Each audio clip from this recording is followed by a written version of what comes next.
Undefeated lightweight prospect Kevin Syler. Thank you so much, Kevin, for coming on the show again.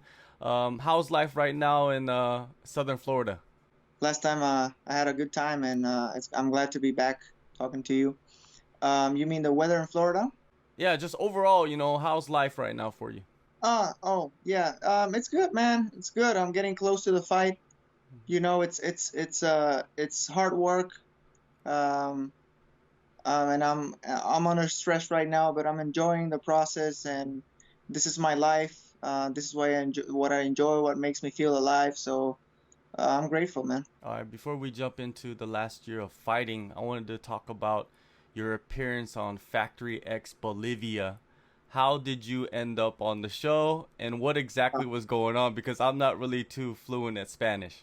I can't believe you found that. Yeah, and I've never been asked that.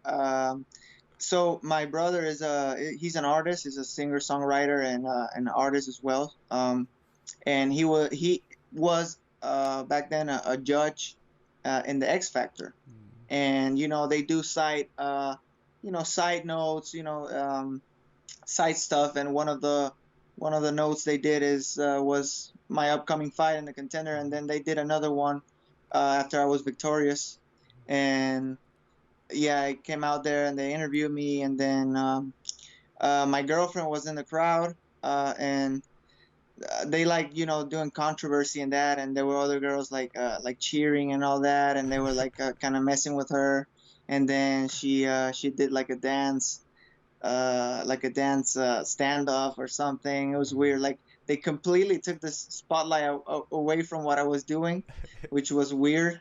But it's still X Factor, and there's a lot of eyes in that. So yeah, it was good to be there.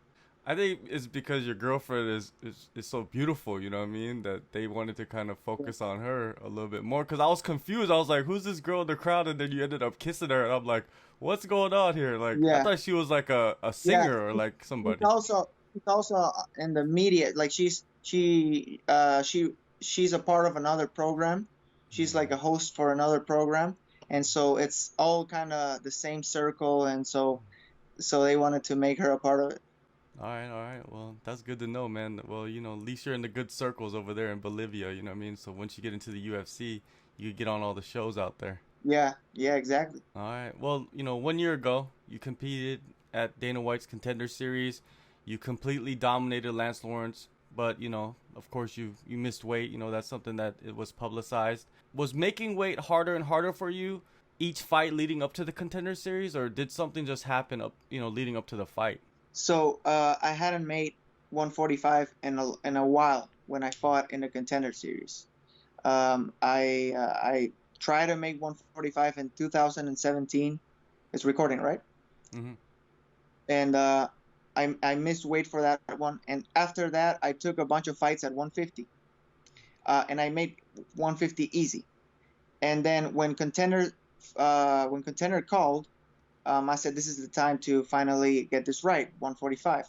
And unfortunately, I was really heavy when I started camp, and I'm just a big guy for 145. And I'm not. I would have to change my lifestyle. I would really have to change my body because I've grown out of the 145 frame, and I'm not ruling it out. But for now, 155 is my new home. And when I start feeling that guys are too big or the competition is harder and harder, I might consider it again. Is there any regret, you know what I mean, going there and fighting at 145? Should, when you look back at it, it's like, man, I should have took a fight at 155 like you are going to in this upcoming fight. No, there's no regret of that because I truly believe that I could make 145. Um, what I do regret is keeping it keeping silence, keeping it to myself when I fell in trouble during camp, not reaching out, not telling my manager. I just kept it to myself. I kept saying to myself, I'm gonna make it. I'm gonna make it. No matter how heavy I get to the weigh-ins, I'm gonna suffer and I'm gonna make it because this is the chance of my lifetime. But no matter how big of a life opportunity it is, your body is still biologically your body. And I cut 14 pounds or something, and I was just dead after that. And that's my regret. We could have called and said, we need 2 more weeks, or let's do a catch weight, or I don't know. But I was afraid. I was afraid that I will get pulled from the fight, um, and I panicked, and I didn't act well under pressure, and I didn't do the right thing. So that's my regret, and I learned from that. But if you look at the positive side of it, you got to perform in front of Dana White, and he knows your capabilities now. So heading into this fight, he's expecting something spectacular. So you can deliver. Yeah, actually, the fact that I missed weight, it made me fight with such a sense of urgency. It was like, if you lose, you're not coming back because you missed weight, and on top of that, you lost. So you have to win for sure. And I think it really, really, really made me go that extra mile, man. So if that was a blessing, I'll take it. And they were very impressed. So That's great. Now, you were campaigning to step in on short notice, because the UFC was looking for fighters to step in with all these cancellations and people not wanting to fight. Was there any discussions with the UFC for you to step in throughout the last year or so? yeah, there were a couple. They didn't materialize. One of those was from my end. It was too short notice. I was too heavy, even for 155. It's not like a 55 I can make 5 days notice. I can't. And it was a big dude, a tough guy, and then the other ones that I did commit, they went with another fighter, so it didn't materialize, unfortunately. Yeah, well, you got the Contender Series, coming up, so Yeah, it's all we're good. here. We're here. That's Yeah. that's all in the past. It doesn't Yeah. really matter now. Before we get into the fight coming up, I wanted to ask you about the fight you took in December at lightweight. You went in there, made weight, finished your opponent in the second round, picked up a title, in the process. Your opponent, man, he was tough. He defended against some serious submission attempts. Were you surprised by that when you were in there? Yeah, I was surprised. He caught me off guard.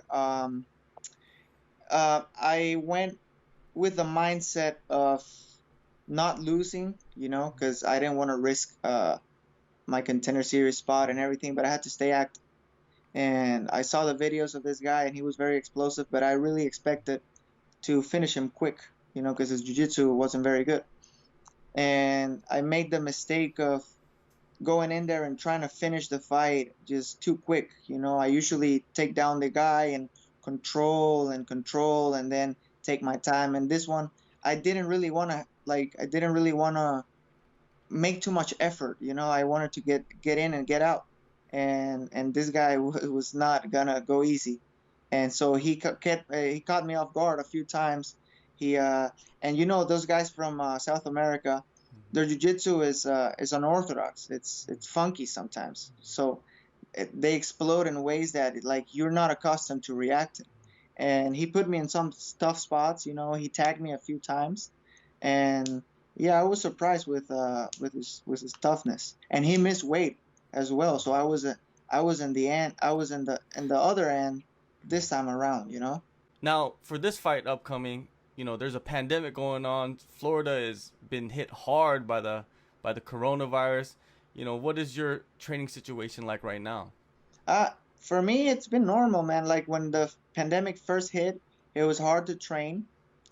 Um, I was training at my house, doing pad work with some buddies and doing road work and getting some grappling rounds there's a warehouse that a buddy owns, and we would roll there, but not too much. Uh, and then I got concerned a little bit because the UFC started doing shows, and I didn't feel that I was getting the proper training. But then American Top Team opened up for pro fighters only that have fights and that are tested. And so I started going there, and my coach Ben Stark also opened up again and started training me. So for the like right in the start of this camp, it was all back to normal. Just the safety measures you have to take. It's extra stuff, but no issues there. Have you been tested yourself? I was tested when I went to Vegas recently to do the pre-fight shoots, and I came back negative, of course, I wouldn't be in the fight if not. Um, and so yeah, I used that test to come back to ATT and said, hey, I got tested, I'm negative, but I haven't been tested again. When you heard Mike Brown, one of the staples of American Top Team, he tested positive, right? What was Uh-huh. was that a concern for a lot of people in the gym? Yeah, actually, Mike Brown, I think he recently announced that it was a false negative. Oh, okay. Um, and that was a bummer, for him not being able to corner Masvidal. Um, I'm not 100% sure about this fact, but I recently heard that. And then there were other coaches and fighters, not only Mike, but others that had coronavirus. And I was a little concerned, but I mean, there's no point in worrying because I still gotta go train there. It's not like I'm not gonna go. If I get it, I get it. The only thing that is in my power is taking the safety measures, and again, man, God will take care of the rest. No doubt, man. Now, who is the core group that you've been working with to prepare yourself for the Contender Series? Yeah, well, it's the whole ATT crew. Um, I sparred and grappled Renato Moicano. Uh, Actually, in the first phase of my camp, because like later, he's really tough, and I don't. I need some rounds that I can, implement my game plan. He's not even a southpaw. I was working with him. I roll with Sidney Outlaw a lot. He's tough as nails. Yeah. Tiago Moises.